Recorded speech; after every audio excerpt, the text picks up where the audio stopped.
Hello guys, welcome to my YouTube channel trending tech. So अब हम यहाँ पे अपना थर्ड सेमेस्टर स्टार्ट करने वाले हैं। आई होप आप सबका रिजल्ट आ गया है और बहुत ही अच्छा रिजल्ट आया है। जैसा कि अब पिछली बार पिछले सेमेस्टर में हमारी वीडियोस अच्छे से नहीं आ पाई थी और पेपर के टाइम पे बहुत वीडियोस में दिक्कत भी रही थी, है ना। मैंने वीडियो बनाई भी थी, डाली भी थी, पर पता नहीं क्यों वो आधी डली थी और कुछ वीडियो तो डल भी नहीं पाई थी। तो ये बहुत ज़्यादा दिक्कत रही थी। तो इस बार हम अभी से ही पढ़ाई अपने स्टार्ट कर देते हैं जिससे पेपर के टाइम पर कोई दिक्कत ना आए। सबसे ज़्यादा दिक्कत आपको एसेंशियल ऑफ फाइनेंशियल इन्वेस्टमेंट में आई थी, मैं जानती हूँ, पर इस बार ऐसी कोई दिक्कत नहीं आएगी। तो मेरे इस चैनल के साथ और मेरे साथ पढ़ाई करते रहिए। ये जो आज हम ये सब्जेक्ट स्टार्ट करने वाले हैं, ये हमारा सब्जेक्ट रहेगा प्रिंसिपल ऑफ मार्केटिंग। सबसे पहले हम अपने कोर सब्जेक्ट स्टार्ट करेंगे, उनको कंप्लीट करेंगे। उसके बाद जो हमारे अलग से जो हमारे जीई के और वैक के साइड के सब्जेक्ट्स होते हैं उनको हम कवर करेंगे धीरे धीरे, ठीक है। लेकिन सेमेस्टर तक, पेपर तक हमारे सारे सब्जेक्ट्स हमारे कवर हो जाएंगे, ठीक है। बाकी सबकी प्लेलिस्ट बन जाएगी, इस सब्जेक्ट की भी प्लेलिस्ट अलग से बन जाएगी, तो आप लोग उस पर विजिट करके सारी वीडियोस को देख सकते हैं, ठीक है। तो धीरे धीरे अच्छे से आराम से हम सारे सब्जेक्ट कवर करेंगे और फिर अपनी पढ़ाई को ऐसे ही हम करेंगे, ठीक है। चलिए आज हम स्टार्ट करते हैं अपना सबसे पहले principle of marketing. Principle of marketing हमारा मेन सब्जेक्ट है, आपको पता है ना, हमारा मेन सब्जेक्ट है। अच्छा, चलिए फिर स्टार्ट करते हैं अपना सब्जेक्ट प्रिंसिपल ऑफ मार्केटिंग। तो देखिए, प्रिंसिपल ऑफ मार्केटिंग में सबसे पहले हम पढ़ेंगे क्या, है ना, इसका इंट्रोडक्शन हम यहाँ पे पढ़ेंगे सबसे पहले तो। और इसकी यूनिट 1 में सबसे पहले इसका इंट्रोडक्शन ही है, ठीक है। मार्केटिंग तो पूरी यूनिट इसके इंट्रोडक्शन पर ही बेस है। उसके बाद फिर हमारी सेकेंड यूनिट से इसके मेन कॉन्सेप्ट स्टार्ट होते हैं। तो यूनिट 1 में क्या है, यूनिट 2 में क्या है, क्या क्या कॉन्सेप्ट पढ़ने वाले हैं, चलिए जल्दी से ब्रीफ में देखते हैं। चलिए, तो हमारा यूनिट 1 है सबसे पहले nature and scope of marketing. हमारा लेसन नंबर 1 है हमारा नेचर, स्कोप एंड मार्केटिंग, ठीक है। उसके बाद हमारा सेकंड लेसन आएगा मार्केटिंग मिक्स। थर्ड हमारा आएगा मार्केटिंग इन्वायरमेंट। फिर उसके बाद हम यूनिट 2 पे आ जाएंगे। यूनिट 2 में हमारा लेसन 4 आएगा कंज्यूमर बिहेवियर, ठीक है। कंज्यूमर बिहेवियर वैसे आपने पढ़ा होगा, 12th में भी हमारा लास्ट चैप्टर था, ठीक है। तो चलिए उसके बाद हम यहाँ पे कंज्यूमर बिहेवियर को यहाँ पर हम ब्रीफ में अच्छे से पढ़ेंगे पूरा। फिर हमारा लेसन 5 आएगा मार्केटिंग सेगमेंटेशन। फिर लेसन 6 हमारा आएगा पोजीशनिंग एंड टारगेटिंग। ऐसे ही करते करते हमारे तीनों टॉपिक करके हमारे सेकंड यूनिट भी खत्म हो जाएगी। फिर हमारी यूनिट 3 स्टार्ट होगी। Now we are starting with unit number 1 and lesson number 1 is nature and scope of marketing. So अब हम यहाँ पे प्रिंसिपल ऑफ मार्केटिंग, यहाँ पे अपना सब्जेक्ट जो हमारा कोर सब्जेक्ट है उसे स्टार्ट कर रहे हैं। और उसमें हमारा यूनिट नंबर 1 रहेगा, लेसन नंबर 1 उसमें रहेगा nature and scope of marketing. तो यूनिट 1 स्टार्ट करते हैं। तो हमारा लेसन 1 है यहाँ पर nature and scope of marketing. अब इसमें हमारे क्या क्या टॉपिक्स रहेंगे। सबसे पहले हमारा meaning and concept of marketing, कि क्या होता है मार्केटिंग का मतलब और क्या हमारा मार्केटिंग का कॉन्सेप्ट कहता है ना, कि मार्केटिंग है क्या, उसमें हम क्या क्या पढ़ते हैं, हम उसमें क्या सीखते हैं। अगर मैं इसकी बेसिकली बात करूं तो उसका ब्रीफ इंट्रोडक्शन, ठीक है, इंट्रोडक्शन टू मार्केटिंग हम यहाँ पे पढ़ेंगे। देन उसके बाद नेचर ऑफ मार्केटिंग कैसा होता है। फिर हम डिफरेंस करेंगे मार्केटिंग और सेलिंग में, क्योंकि अभी तक लोगों को यही लगता है कि मार्केटिंग और जो सेलिंग है वो बिल्कुल सेम है, बट नो, यहाँ पर बहुत मेजर से कुछ डिफरेंसेस होते हैं जो हमें यहाँ पे पढ़ने हैं। उसके बाद scope of marketing, then core concept of marketing, evolution of marketing concept, कि कहाँ से ये मार्केटिंग कॉन्सेप्ट आया, और होलिस्टिक मार्केटिंग कॉन्सेप्ट। तो यहाँ पर हमारे कुछ टॉपिक्स रहेंगे जिनको हम कवर करेंगे। फिर हमारा लेसन नंबर 1 कंप्लीट होगा। ऐसे ही करते करते हमारे 2 लेसन और हैं इस यूनिट में, फिर हमारी यूनिट 1 कंप्लीट हो जाएगी।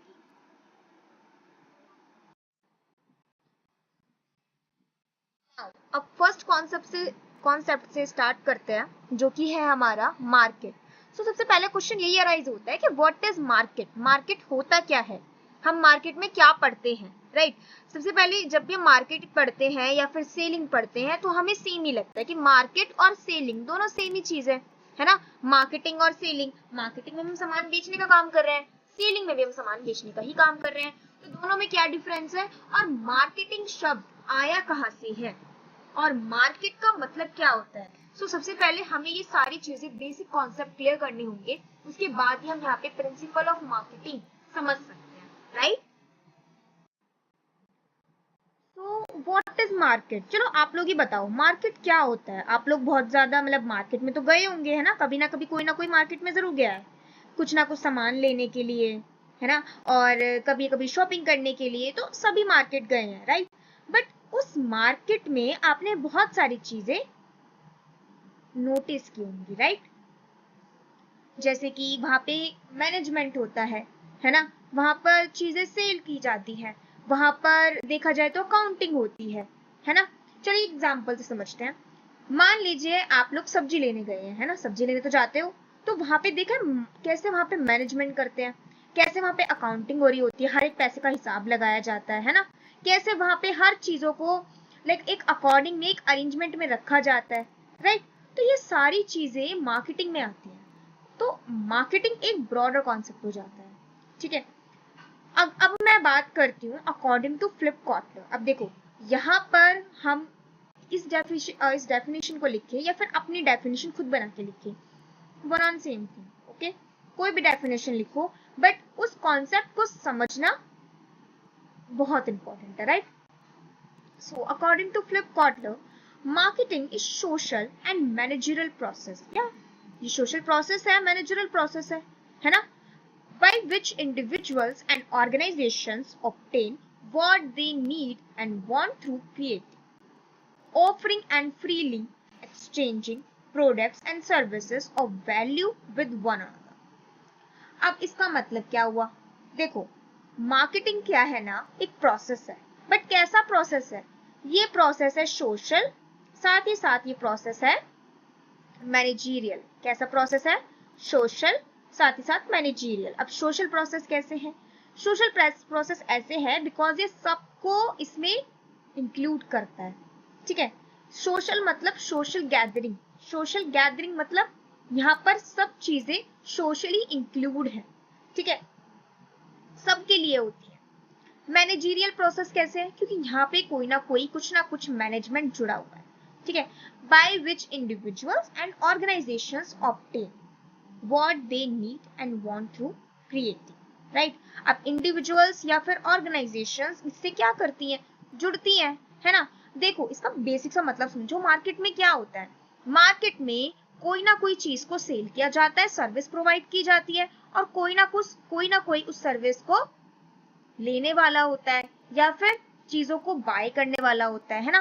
तो यहाँ पे दो चीजें होती हैं, एक इंडिविजुअल है जो सामान को खरीदेगा, एक ऑर्गेनाइजेशन है जो सामान को बेचेगी, है ना, या फिर किसी ऑर्गेनाइजेशन के द्वारा कोई सर्विस प्रोवाइड की जाएगी और किसी इंडिविजुअल के द्वारा उस सर्विस को लिया जाएगा, राइट। अब यहाँ पर क्रिएटिविटी भी आती है ना, यहाँ पे अब इंटरेक्टिंग वगैरह भी आता है, ऑफरिंग एंड फ्रीली एक्सचेंजिंग, यहाँ पे सब कुछ फ्रीली एक्सचेंज होता है, प्रोडक्ट्स का, सर्विस का। तो ये सारी चीजें जब इंक्लूड की जाती हैं तो उससे हमारा बनता है मार्केट। अब इससे यहाँ पे आपको डिफरेंस क्लियर हो गया होगा मार्केटिंग और सेलिंग में भी, कि सेलिंग में बहुत सारी चीजें आती हैं, लेकिन सॉरी मार्केटिंग में बहुत सारी चीजें आती हैं, लेकिन सेलिंग में सिर्फ चीजों को सेल करना आता है, राइट। तो मार्केट सेलिंग से बड़ा कॉन्सेप्ट आ जाता है। उसके बाद हम आ जाते हैं नेचर ऑफ मार्केट पे। मार्केट का नेचर कैसा होता है, तो मार्केटिंग इज कस्टमर फोकस्ड। अब देखो सबसे पहले यहाँ पे डिफरेंस क्लियर करना जरूरी है कि कस्टमर और कंज्यूमर में क्या डिफरेंस होता है। देखो जो कस्टमर होता है ना, वो कोई भी हो सकता है, मतलब उसको तो कोई भी हो सकता है वो, लेकिन कंज्यूमर जो सामान को कंज्यूम कर रहा होता है। अब एग्जांपल लेते हैं, मान लीजिए आपकी फ्रेंड ने कोई चीज आपके लिए खरीदी, तो वो उस प्रोडक्ट के लिए कस्टमर है, बट कंज्यूमर वो नहीं है, बिकॉज वो चीज आपके लिए खरीदी गई है ना, तो कंज्यूमर तो आप हो, राइट। तो कस्टमर वो होता है जो चीजों को बाय करता है, वो उसे कंज्यूम भी कर सकता है और नहीं भी, बट कंज्यूमर वो होता है जो चीजों को कंज्यूम करता है, ठीक है। अब जैसे कि टूथपेस्ट है, टूथपेस्ट को खरीदने वाले आप हो, पर उसको कंज्यूम करने वाले सब है। So marketing is customer focus. तो या मार्केटिंग क्या होती है, कस्टमर फोकस्ड होती है। Goal of marketing is to excite and please consumer. Customer should be primary focus of all marketing efforts. Identification of consumer needs and requirements is first step in marketing. तो ये चीज तो आपको समझ में आई गई होगी, नहीं समझ में आती तो मैं बता देती हूँ. कस्टमर फोकस कैसे है? क्योंकि मार्केटिंग में सबसे पहला काम होता है कस्टमर की नीड को सेटिस्फाई करना. अगर वो नहीं कर पा रहा है तो या तो फिर कस्टमर चीजों को नहीं खरीदेगा, है ना. तो इससे एक तो नुकसान उस सेलर का है और दूसरा नुकसान क्या है? पूरी ऑर्गेनाइजेशन का, या फिर ऑर्गेनाइजेशन ना बात करें तो पूरी कंपनी का, राइट. यहाँ पर मैं बात करना चाह रही हूँ कि कस्टमर फोकस होनी चाहिए. हर एक बिजनेस को कस्टमर फोकस होना चाहिए, जब भी तो वो कस्टमर की नीड को सेटिस्फाई कर पाएगा, है ना. सेकंड वाले पे आ जाते हैं. Marketing is an integrated process, या मार्केटिंग एक इंटीग्रेटेड प्रोसेस होता है. अब what is the meaning of integrated, right. Integrated का मतलब क्या होता है? तो सबसे पहले देखिए, यहाँ पर ना बहुत सारे टास्क को इंक्लूड किया जाता है और साथ ही साथ यहाँ पर प्लानिंग को, उसकी एडवर्टाइजिंग को, पैकेजिंग को, सब चीजों को इंक्लूड किया जाता है. इट मींस ये क्या है? एक मल्टीटास्किंग प्रोसेस है और इसीलिए हम इसको यहाँ पर इंटीग्रेटेड प्रोसेस कहते हैं. Marketing is goal oriented. कैसे भाई? By meeting human wants, marketing aims to bring benefit to both customers and sellers.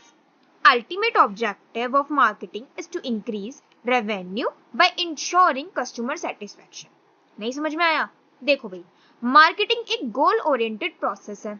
अब गोल ओरिएंटेड प्रोसेस कैसे है? By meeting human wants. अब देखो, गोल ओरिएंटेड मतलब गोल को पूरा करना, है ना. जब कोई भी इंसान अपना बिजनेस खोलता है तो उसका गोल क्या होता है? ह्यूमन वांट्स की जो वांट्स हैं, उनकी नीड्स हैं, उनको फुलफिल करना, राइट. और अपने बिजनेस को आगे बढ़ाना. तो ये गोल ओरिएंटेड है, मतलब गोल को आगे बढ़ाने वाला और गोल को पूरे करने वाला एक प्रोसेस है, राइट. तो ये तो सही बात है, ऐसा ही होता है ना. Marketing aims to bring benefit to both customers and sellers. अब देखो, मार्केटिंग से सिर्फ कस्टमर्स का जो बेनिफिट है वो नहीं होता, मतलब सिर्फ कस्टमर्स का बेनिफिट नहीं होता, साथ ही साथ सेलर्स का भी होता है. क्या ये बात सही है? बिल्कुल सही है. अगर कस्टमर्स का यहाँ पर बेनिफिट हो रहा है तो ऐसे ही सेलर्स का भी तो बेनिफिट होगा, राइट. सेलर को क्या मिलेगा? उसको प्रॉफिट मिलेगा. और कस्टमर को क्या मिलेगा? उसकी नीड्स, उसकी वांट्स सेटिस्फाई होंगे, फुलफिल होंगे. ठीक है, तो यहाँ पे देखा जाए तो दोनों का ही बेनिफिट हो रहा है. Now, ultimate objective of marketing is to increase revenue by ensuring customer satisfaction. यहाँ पर कस्टमर की सेटिस्फैक्शन को इंश्योर करके अपने रेवेन्यू को इंक्रीज किया जाता है और यही पूरा मार्केट का ऑब्जेक्टिव होता है. ठीक है. नाउ अब हम चलते हैं अपने नेक्स्ट पे, जो कि है fourth. Marketing is dynamic process. So या marketing is dynamic process, but how? अब देखो, डायनामिक का मतलब क्या होता है? डायनेमिक का मतलब होता है कि ये टाइम टू टाइम चेंज होता रहे. इट मींस चेंजिंग का मतलब क्या है? अपने आप में इंप्रूवमेंट लाना. सो मार्केटिंग ने, मार्केट में देखो इंप्रूव तो हुआ है ना, मार्केट ने अपने अंदर इंप्रूवमेंट तो लाया है. मार्केट, ठीक है, अपने अंदर इंप्रूवमेंट तो किया है, बट यहाँ पर इंप्रूवमेंट का मतलब है कि यहाँ पे चेंजिंग हुई है ना. यहाँ पे अपने आप को इंप्रूव करना, इफेक्टिव बनाना, इसेंशियल बनाना, ये सारी चीजें क्या है? मार्केटिंग का एक इंपॉर्टेंट पार्ट है. तो इसीलिए ये एक डायनामिक प्रोसेस है. It ensure that level of creativity is enhanced with every new introduction. ठीक है, मतलब क्या है इसका? कि यहाँ पर ये इंश्योर करता है कि level of creativity is enhanced with every new introduction. अब यहाँ पे कुछ भी नया आए ना मार्केट में, तो वो क्या कहता है कि यहाँ पर कुछ भी नया आ रहा है ना, कुछ भी क्रिएटिविटी हो रही है, तो क्या हो यहाँ पर? वो आगे बढ़े, है ना. It ensure that level of creativity is enhanced with every new introduction. Okay, जैसे कि आप देखते भी हो मार्केट में बहुत सारे स्टार्टअप्स आते हैं, तो उनको आगे बढ़ाना मार्केटिंग हमें बताता है. ठीक है. नाउ फिफ्थ पॉइंट हमारा आता है, marketing creates utility. Marketing creates utility का मतलब क्या है? देखो, marketing generates variety of utilities including form, time and place utilities. It reduces place utility by properly delivering commodities to clients, time utility by storing and preserving time items in warehouses, and form utility by producing right output using inputs. मैंने पूरा पढ़ दिया लेकिन तुम्हें समझ में नहीं आया. देखो क्या है यहाँ पर. मार्केटिंग क्या करता है, यूटिलिटीज की मतलब यूटिलिटीज को जनरेट करता है, उनकी वैरायटीज को जनरेट करता है। हाउ, क्योंकि ये ना क्या क्या इंक्लूड करता है, ये इंक्लूड करता है टाइम को, प्लेस को, अलग अलग यूटिलिटीज को ये इंक्लूड करता है, जिससे क्या होती है हमारी जो मार्केट होती है वो और भी ज्यादा इंप्रोमेटिव बनती है, राइट। आगे चलते हैं। मार्केटिव इज परवेसिव। अब देखो परवेसिव का मतलब क्या होता है, परवेसिव का मतलब होता है कि ये ना हर जगह लागू है, मतलब ये हर जगह चलती है, ठीक है। अब देखो जैसे कि जब हमने 12th में थे तो हमने पढ़ा होगा कि हमारा जो बिजनेस है वो परवेसिव होता है ना, या फिर प्लानिंग परवेसिव होती है, या फिर जो भी हमने चीज पढ़ी सब में हमने देखा परवेसिव। तो परवेसिव का मतलब क्या होता है, परवेसिव का मतलब होता है कि ये ना हर जगह लागू है। अब जैसे मैनेजमेंट है तो मैनेजमेंट हर जगह परवेसिव है, हर जगह चलता है। इंडिया में मैनेजमेंट होता है, मैनेजमेंट होता है ना, मैनेजमेंट हर जगह चलता है। अगर एक हॉस्पिटल है तो वहां पे मैनेजमेंट होगा, स्कूल है तो वहां पे मैनेजमेंट होगा। तो ऐसे ही यहाँ पे मार्केटिंग है, मार्केटिंग भी परवेसिव है। अगर इंडिया में मार्केटिंग हो रही है तो यूरोप में भी मार्केटिंग होगी, ठीक है। तो अब जैसे बड़े बड़े मॉलों में मार्केटिंग हो रही है तो ऐसी सब्जी मंडी में भी मार्केटिंग होगी, right. Organization, both business and non-business sectors need to engage in marketing. For instance, marketing is essential for spreading socially beneficial concepts and initiatives such as adult education, family planning, environmental conservation, etc. as much as it is important for selling product or services. Now, marketing क्या है, marketing एक multidisciplinary approach है।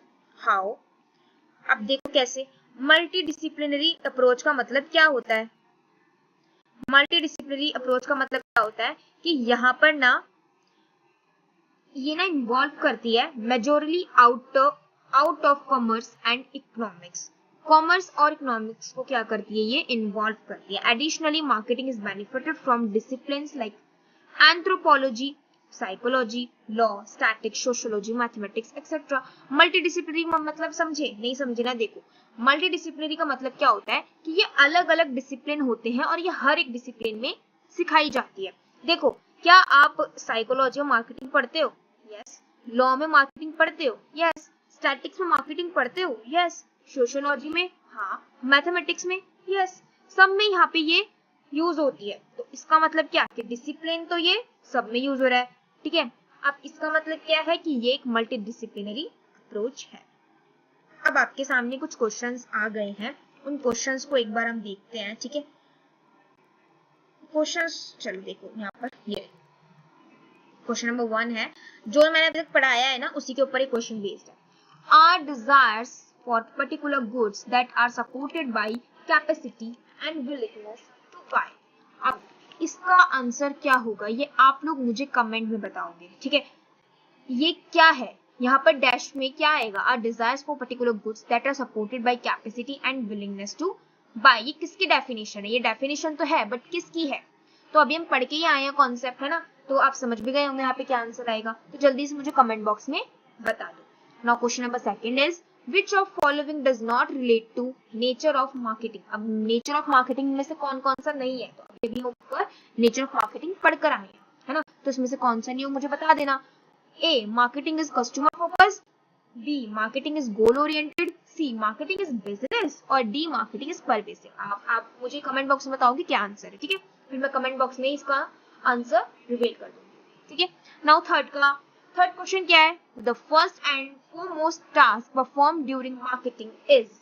अब कौन सा ऐसा task है marketing करते हुए परफॉर्म होता है, इसका आंसर भी आप मुझे कमेंट में बताएंगे, ठीक है। तो फर्स्ट का आंसर, सेकंड का आंसर, थर्ड का आंसर, तीनों के आंसर आप मुझे कमेंट बॉक्स में बता देंगे। चलो आज के लिए इतना ही। अगर ये वीडियो अच्छी लगी हो तो प्लीज मेरी चैनल को सब्सक्राइब कीजिए, इस वीडियो को लाइक कीजिए, शेयर कीजिए, कमेंट कीजिए और अपने और दोस्तों तक भी पहुंचाइए जिससे उनकी भी हेल्प हो पाए, ठीक है। मिलते हैं नेक्स्ट वीडियो में एक बहुत ही अच्छे न्यू टॉपिक के साथ, और साथ ही साथ हम उसमें लेसन सेकंड भी स्टार्ट कर देंगे। आपकी 2 या 2 से 3 वीडियो में आपकी ये फर्स्ट यूनिट कवर हो जाएगी। सो बाय बाय।